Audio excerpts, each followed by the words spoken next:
Hey guys, so sorry I'm not there today, but we still have some stuff that has to happen. If you haven't already, grab your binders and open up to your warm-ups. Our warm-up today has 2 questions, and we are going to practice/review how to simplify expressions by combining like terms and or using the distributive property. So if you don't have your binder, please pause the video now, go get it, and get it open to warm-ups. Okay, so let's review this. Combining like terms in the distributive property. We tend to use these when you start to see letters, which are variables, in problems. When you guys learned combining like terms, we learned it originally by making a table. In our table, it represents the different families that we have in our problem. So families are things that look the same. Something else that we did when we combined like terms is that we would separate each part of our problem using a line just to see very clearly what do we have. And so for this first question, it has 7 plus 4p minus 5 plus p plus 2q. Before I do anything, I notice that I have a letter in here that is missing a number in front, which is called your coefficient. It's this p. P has a secret invisible 1. I'm going to draw that in first, that way I don't forget about it. From here, what I'm going to do is kind of draw these like really long lines separating the parts of my problem. A part of your problem occurs right before a math operation, so right before a plus or a minus sign.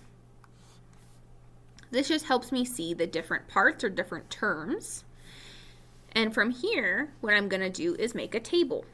Now, if you already remember how to combine like terms, then you could just pause right now, do the problem, and then skip ahead to check your answer. But it's been a while since we've had to do this, so if you don't remember, you might as well just follow along with the warm-up right now. I see that we have 3 different families. Now, what are our families? We have normal numbers, like constants. We have something with a variable p, but we also have something with a variable q. So I'm going to make a table that has 3 columns for my 3 families. I'm going to go variable p, variable q, and numbers. Remember, when I start to fill in these families, I really just care about the numbers and what's in front, so either a plus or a minus. So I'm going to start with my variable p family. The first one I see is plus 4. The next family I see is down here, which is plus 1. Well, when we combine families, we either add or subtract them together. Because both of these were plus signs, and that just means we're adding. It's just 4 plus 1, which is 5, and it's the family of p. So we have 5p. If you would like to keep your plus sign, you can, but you guys are pretty good with, hopefully you remember this, and you're pretty good with it before, that we don't have to put the plus in front of our very, very first term, but if you'd like to, you can. I am going to erase it because I don't need it. I know that's a positive. But what I'm going to do next is go find my next family. My next family was a Q. Well, I only have one family that's a Q, and that was plus 2. He doesn't have anything to add or subtract to, so I just bring it down, and I say plus 2, and my family was Q. My last families are my numbers, and so that's a 7 and a minus 5. If it helps you, 7 is secretly positive. If we don't see anything in front, it is assumed to be a plus sign, but you may not need to do that. Some of you may be able to just to recognize that that is a positive. And from here, and this is just subtraction, so from here we'll do 7 minus 5, which is a 2. Now I do need something in front of this 2. This was a positive, so I just add a plus sign. My final answer is 5p plus 2q plus 2. These are 3 different families, and you cannot add them together. You leave your answer like this, and you'd stop and say, I'm done with that question.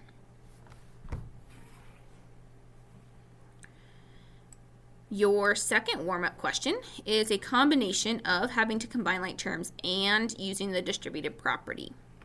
We always need to apply the distributive property first. The distributive property is when you have a number glued to parentheses. So we have the number 1/2, and it's secretly being glued together to the set of parentheses 6n plus 4. You guys usually remember this part, that secretly gluing the 1/2 in the parentheses is actually a multiplication dot. So I'm going to draw that in.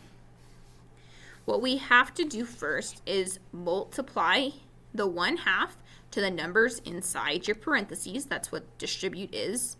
So multiplying 1/2 times 6 and multiplying 1/2 times positive 4.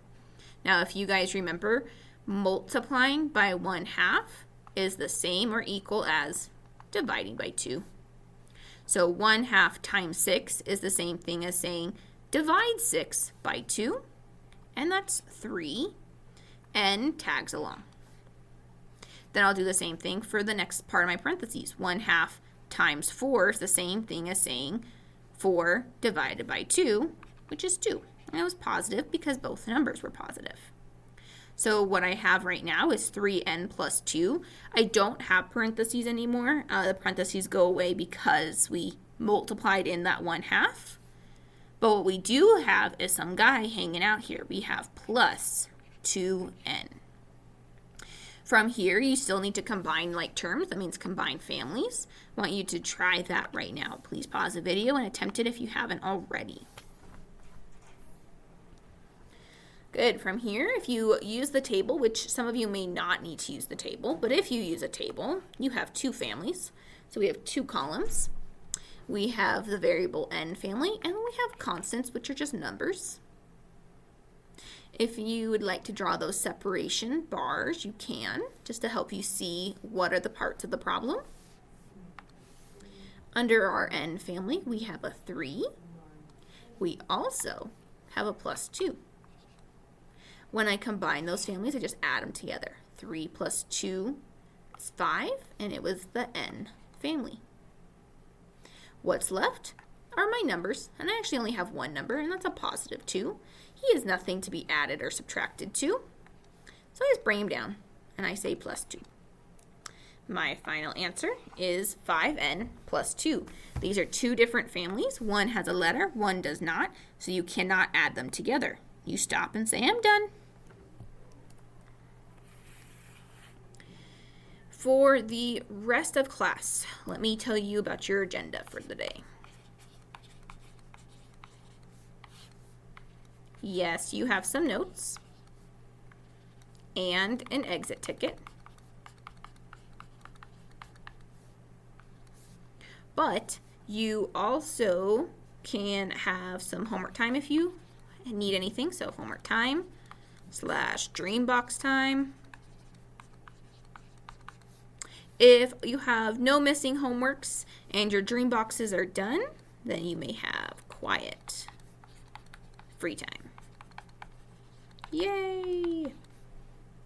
I do say we're doing notes because today we are learning something that you actually haven't seen before, but you might see on the CMAS test. It's a pretty easy concept, but there is some definitions, so that's going to be the worst part, is just writing the definitions. Your exit ticket is 5 questions, and it's on Delta Math. I should say on Delta Math.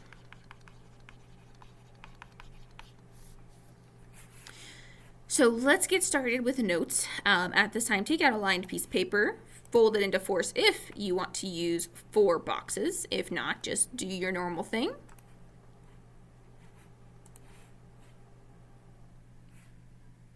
And let's get going. This is not anything out of our modules, so it doesn't have like a lesson number. So your lesson title that will be at the top of your page is mean, median, mode, range. I know this is a lot of writing. It's 4 definitions. So anything in this big old yellow circle you must write down. So pause the video right now to get all of these definitions written down. Okay, so I'm going to read through these definitions. Mean, median, mode, and range. Our learning objective, it says use measures of central tendency on a set of data. Central tendency is this fancy math name for these words: mean, median, mode, and range. And it's mean, median, mode, and range just tells us information about a set of numbers. Now, anytime we're given a set of numbers, or a list of numbers is the same thing, I just want you to put them in order from small to large. And then we're going to practice, how do you find these pieces of information? The first piece you may have already seen in science. It's called the mean. It is also the average. To find an average of anything, you add up all the numbers you have together and you divide by the total numbers in your list. So if I had 5 numbers in my list, I divide by 5. If I had 10 numbers in my list, I divide by 10. Average gets used a lot. Sometimes people might say your average grade on tests is an 80%. Well, the way they figured out your average was they added up all your scores on a test and divided by how many tests you've had. The next piece of information is a median. A median is the middle. So in the list of numbers, we're going to find what number is exactly in the middle of everything. To find the middle, you cross off a number at each end until you're left with one number. But sometimes you have 2 numbers. When that happens, I want you to add them together and divide by 2. That will find you your perfect middle. The next one is called your mode. There's literally no work to it. It's just listing what is the number or numbers that occurs most often in your list. So if you have numbers that repeat, that is your mode. And the last part is the range. This is a difference. To find a difference, we subtract the largest number away from the smallest number away from the largest number. So there's a lot of writing for, actually, you'll see on the next example, a pretty easy topic. If you're using boxes, we are going to do one problem per box. So we're going to go to box 2. If you're not using boxes, no worries. You still need to write down everything that's in yellow. So you're writing down example 1, you're writing down the list of numbers, and you're writing down the word mean, median, mode, and range. If you need to pause the video right now to write that down, go ahead and do so. Okay, so let's find them all. No matter what we do, no matter which one we want to start with, we need to put our numbers in order from small to large. So what I'm going to do is draw this arrow next to my list, and I'm going to rewrite them from the smallest number to the largest. Smallest number in my list is 12, comma. If it helps you, you can cross it off of the original list. My next number is 14, comma. My next number is 23, then 34,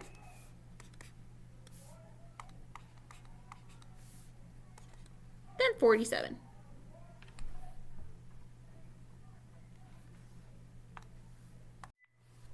Okay, I'm actually going to start by finding the range, the mode, and the median first, and then we'll find the mean. The reason I'm saving the mean for the last part is just because it takes the most amount of work. So let's find our range. Our range is the difference, so it's subtraction, of the largest number and the smallest number. So the work I'm going to show for the range is my largest number is 47. Then I say minus the smallest number, which is 12. 7 minus 2 is 5. 4 minus 1 is 3. So my range is 35. My next part is the mode, so I'm kind of working bottom up. Mode is a number that occurs the most, so if it repeats. In my list of numbers 12, 14, 23, 34, and 47, there is no number that repeats, and that's okay. Sometimes you don't have repeating numbers in a list. So when we don't have a mode, you say none. Don't say 0, because 0 could be a mode. If you write a number, you're saying that is a number that is repeating in my list. So if I wrote 0, then I had better have 0, the actual number 0, repeating. And I don't even have that number in my list, so I can't write it. My next part is the median. When I find the median, I cross off numbers from each end. So I take away one small, I take away one large, and I do that until I'm left, hopefully, with one in the middle. Now, when you guys cross this out, I don't want you to fully cross out the number because I still want you to be able to read it. So we're going to draw little X's above it. So I'm going to draw an X saying I'm going to get rid of the smallest number in my list. If I get rid of the smallest number in my list, then I need to get rid of the largest number in my list. So over the 47, I draw an X. I keep doing that until, again, hopefully I'm left with my middle number. So I take away one small number, which is 14, and then I take away the next biggest number, which is 34. When you are left with one number in your list, you stop and say, that is my middle number. So we're going to circle it. The middle number in my list is 23.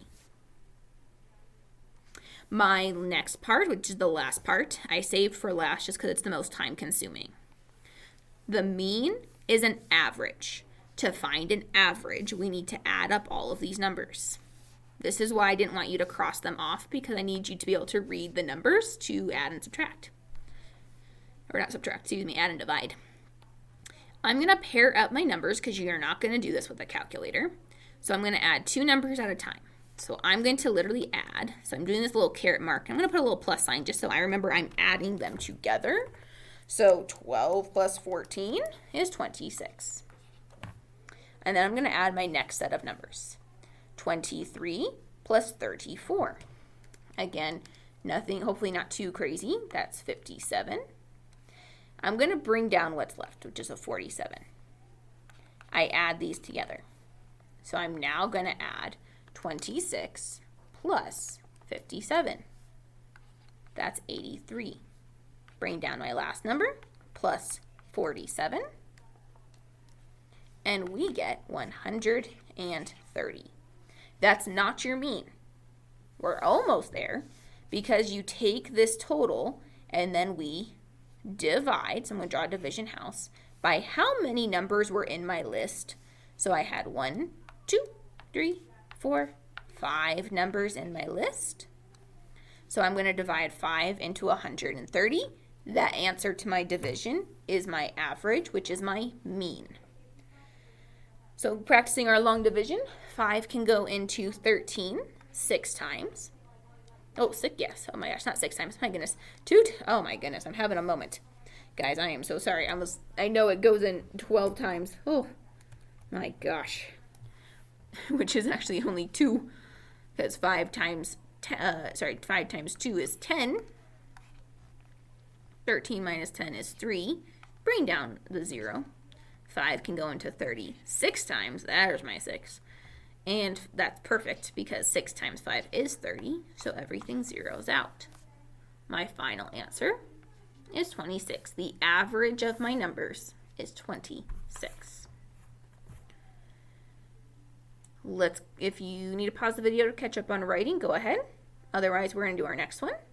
This is going to be box 3. Please pause the video to write down the numbers. If you feel comfortable to start to work ahead, go ahead. Okay, so we're going to do the same thing that we did on the last question. We're going to start with the bottom and work our way up just because it's easy to the hardest. And again, when I say hard, it's more just it's time consuming. So the first thing we're going to do to find our range or any of these is to put the numbers in order from least to greatest. So the smallest number to the largest. So like I did before, I'm going to draw an arrow pointing to the right for my list, and I'm going to reorder it. The smallest number in this list is 13. I'm going to cross it off. Then I have 16. Then I have 31. Then 41. 45. And 49. My range is a difference, it's subtraction, so I subtract the largest number and the smallest number. So that's 49 minus 13. From here, 9 minus 3 is 6, 4 minus 1 is 3. Our range is 36. Our mode is the number that occurs the most, or if it's repeating. Now, in this list of numbers, 13, 16, 31, 41, 45, and 49, we don't have a mode because there's no repeating numbers. So remember, if you don't have one, you say none. Now we're going to do our median. Our median is the middle number. So when we do that, we cross off one number from the small end, one number from the large end, until hopefully we get one in the middle. So let's do that. Remember, don't cross off the full number. You still need to be able to see it. So I'm going to cross off a little X above 13. So I'm going to take away one small, take away one large, which is 49. I'm going to do it again. Take away a small, which is 16. Take away the next largest one, which is 45. Now, now I'm left with two numbers in the middle. I have a 31 and a 41. Well, I don't know exactly off the top of my head what's the number that's perfectly in the middle of these two. So to find that, I add them together. So I'm going to do 31 plus 41, which is 72, and I divide it by 2. So this one is not like the last one because we had a little extra work we have to do, and it comes out to be 36. It is a coincidence that the middle number is the same as the range. Don't think that much about it. It is just a coincidence. My next part is the mean. That's the average. So what we do is we add together all of the numbers and we divide by the total. Let's see, I'm going to show my work. Let's see, where am I going to show my work? I'm going to show my work above, I think. So I'm going to do little carets above. And I'm first going to do 13 plus 16, which is 29, plus my next set of numbers, 31 and 41, we actually already added together, which was 72, plus my last set of numbers, which was 45 plus 49. If we add those together, we have 94. You're going to have to keep adding, though. So we're going to do 29 plus 72 plus 94. You can break it up even more just to save some time in our lesson video today. I'm just going to skip ahead here. All of the three numbers added together is 195. That's not our mean.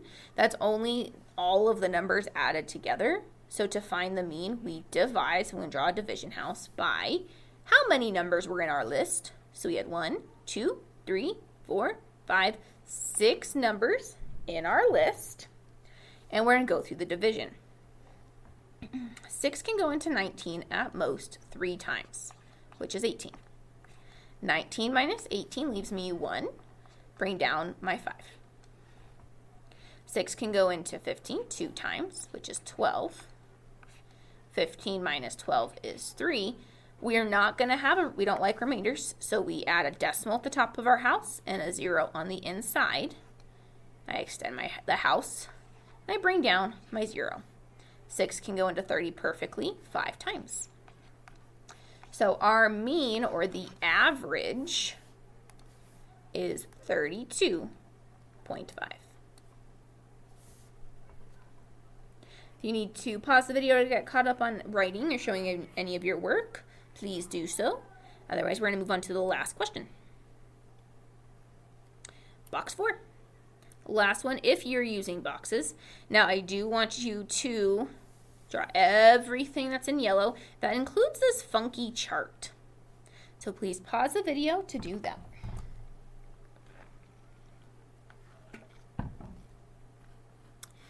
Okay. So you may not have seen a chart like this before. This is called a stem and leaf plot. And what this is, that these numbers are representing, are just the amount of pages in chapter, per chapter in a particular book. I don't know what book, but let's just say we went through a chapter book and we counted how many pages are in each chapter. This is what we came up with.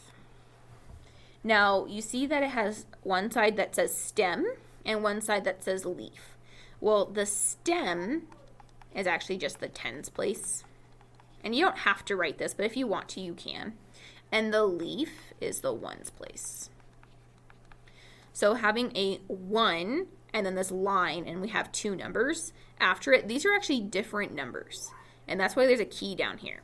So we have 1/4, that means 14 pages. So the fact that I have a 1/ and I have a 0 and a 4, these are 2 different numbers where the tens place is a 1, but then one number has a ones place of 0, so I have a 10, comma, but I also have another number that has a tens place of 1 and a ones place of 4. So there's actually 2 numbers in this list. It's a 10 and a 14. We're going to do this, we're going to rewrite the stem and leaf plot into actual numbers right next to it. Just like I wrote equal sign here, we're going to do that for all of the remaining rows.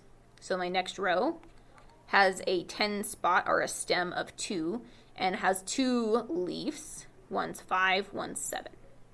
So this is saying we have a 10 spot of 2 and a 1 spot of 5 to make the number 25. But we also have a number that has the 10 spot of 2 and the 1 spot of 7, so we'd have 27.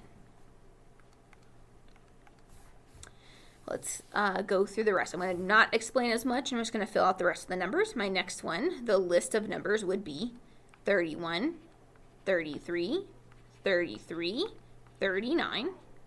My last one will be 41 and 45. What's really nice about the stem and leaf plot is that it actually already puts your numbers in order from least to greatest. So what I'm going to do is rewrite my numbers, probably just below here, just so it's in a list from left to right.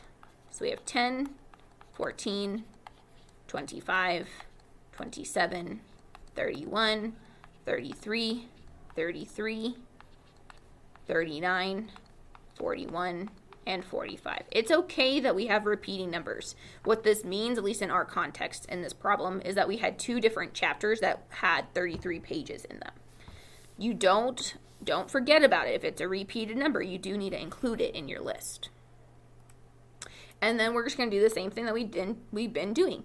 If you feel comfortable to just pause the video and work ahead on all of these, that's awesome, and you can skip ahead to check your answers. If you don't, just follow along with the video and copy it down as we go. The range, again, is a difference, so we subtract large and small, so that would be 45 minus 10, which is 35.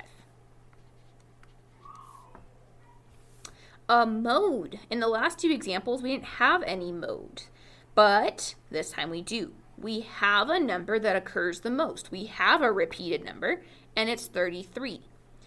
We don't need to write it multiple times. We just say 33, and it means this number repeats, and it repeats the most, because in this case, it repeats 2 times, which is more than any other number in this list. Now we're going to find our median, which is our middle. So remember, this is when we cross one small, one large, all the way until we get to one number left in our list. So I'm going to do my little X's above, because again, I need you to be able to read these numbers, so don't fully cross them out. Take away one small, take away one large. Take away a small, take away a large. Take away a small, take away a large. Keep going. Take away a small, take away a large. Oh, I'm left with 2 numbers in the middle, 31 and 33. Now, we're trying to find the perfect middle number. Now, some of you might hopefully be able to see that we're at 31, our next number is 33. Well, I know the number in between without having to do any work. It's 32. I'm going to write that down because that is our answer. But if we weren't sure, we could add them together, and we could just do 31 plus 33, which is 64. And then we cut that in half, so we divide it by 2, which is also 32. So we can either use our logical brains, or we can use this math, and no matter what, we get the same answer. The last part, which is the most time-consuming part, is adding together all of these numbers and then dividing by the total. I want you guys to do that, so pause the video, add them all together first, and then we'll compare answers. right. When you have finished adding them all together, I got 298, and you should have gotten that same thing. That's not your mean because you still have to divide by how many total numbers there were. And when you add them up, you have 10 numbers. From here, you do long division. So how many times can 10 go into 29? It goes in 2 times, which is 20. I'm left over with a 9. I bring down my 8. 10 can go into 98 9 times, which is 90. Again, keep subtracting. I'm left over with an 8. I don't like remainders, so we add a decimal at the top of our house and a 0 on the inside, and I bring it down. 10 can go into 80 perfectly 8 times. So our mean, our average, is 29.8. So right now what I want you to work on is the exit ticket. It is on Delta Math. And then you can refer back to the agenda at the beginning of the video if there's extra time left in class. All right, guys, see you later.